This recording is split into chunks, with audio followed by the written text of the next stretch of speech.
এখন এদিকে আমার গরুর মাংসের তরকারিটা কিন্তু হয়ে গেছে, আমি এখন নামিয়ে ফেলবো। আজকে দেখেন আমার ননদ এক পাতিলে অনেক কিছু রান্না করবে। মাংস নামায় আবার এই পাতিলে ডাল বসাবে। এই যে দেখুন আমার মাংসটা কিন্তু এই পাতিলে ছিল, আমার ননদ আবার এই পাতিলে নিয়ে নিছে, কারণ কালির পাতিল ঘরে নিবে না বলছে। দেখুন সবাই দেখে বলবেন কেমন হয়েছে। আর এই মাংসের পাতিলে আবার ডাল বসায় দিলাম, মসুর ডাল রান্না করব।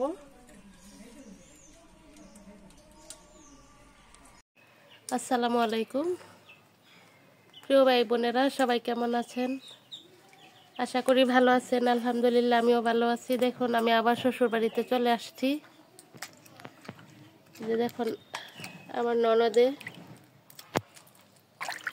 ইলিশ মাছের খোসা ছাড়াইতেছে, আর আমি এই দিক দিয়ে গরুর মাংস বসাই দিতেছি চুলায়।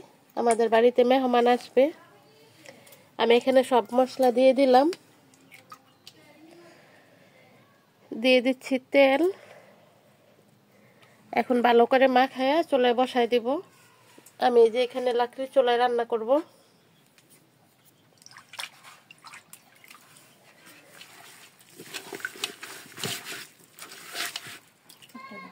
যে আমি কিন্তু সব মশলা মাখায়া বিসমিল্লাহির রহমানির রহিম করে বসাই দিলাম লাকড়ির চুলায়। এখন আমি আগুন জ্বালিয়ে দিব, মাংস রান্না হয়ে যাবে।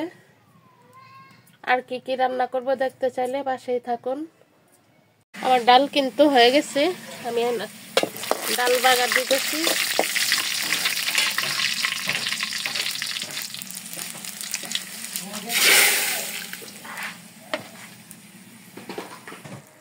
আমি এখানে শুটকির জন্য মশলা কষানি বসাই দিলাম। এই যে চিংড়ি শুটকি আর মলা শুটকি দিয়ে আমি যে বাড়িতে গাছ ছিল পুঁইশাকের গাছ ডাটা, এগুলা কাইটা উঠাইছে আমার ননদে। এটা শুটকি দিয়ে সবজি রান্না করব। গ্রামে আসলে গ্রামের তরকারি দিয়ে শুটকি তরকারি না খাইলে এটা কি হয়?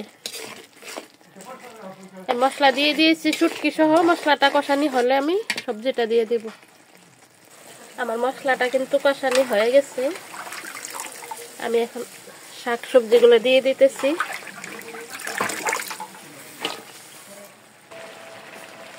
শুটকির সবজিটা কিন্তু হয়ে গেছে, আমি এখন নামিয়ে ফেলবো।